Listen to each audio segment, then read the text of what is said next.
concrètement, donc l'idée est de pouvoir partir sur une souche locale. Donc notre environnement, notre biodiversité est exceptionnelle. Nous disposons de souches qui sont notamment riches en huile, que nous allons produire d'abord à l'échelle du laboratoire. C'est ce que nous avons fait pendant 3 ans. À partir de ces souches, donc de les mettre dans les photobioréacteurs que vous avez pu voir tout à l'heure en les visitant. Et les photobioréacteurs qui sont des tubes, c'est une technologie tubulaire. Donc nos microalgues vivent dans de l'eau qui sont enfermées dans des tubes.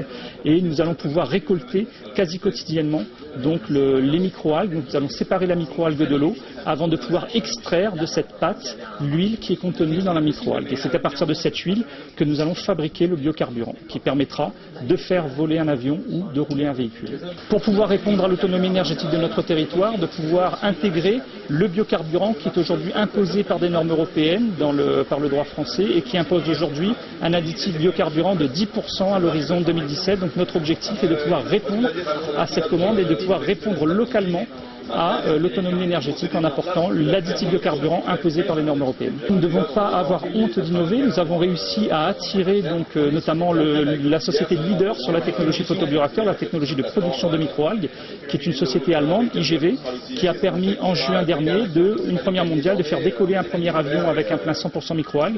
Nous avons partenarisé avec cette société, monté un consortium qui s'appelle Albus, qui est un petit clin d'œil au premier inventeur réunionnais, également l'acronyme d'Algae Biofuel Innovative Unique Sustainable, et dont l'objectif est de pouvoir mettre en place un consortium qui permette de répondre à cette compétition internationale, c'est-à-dire de produire des biocarburants au prix de celui du pétrole.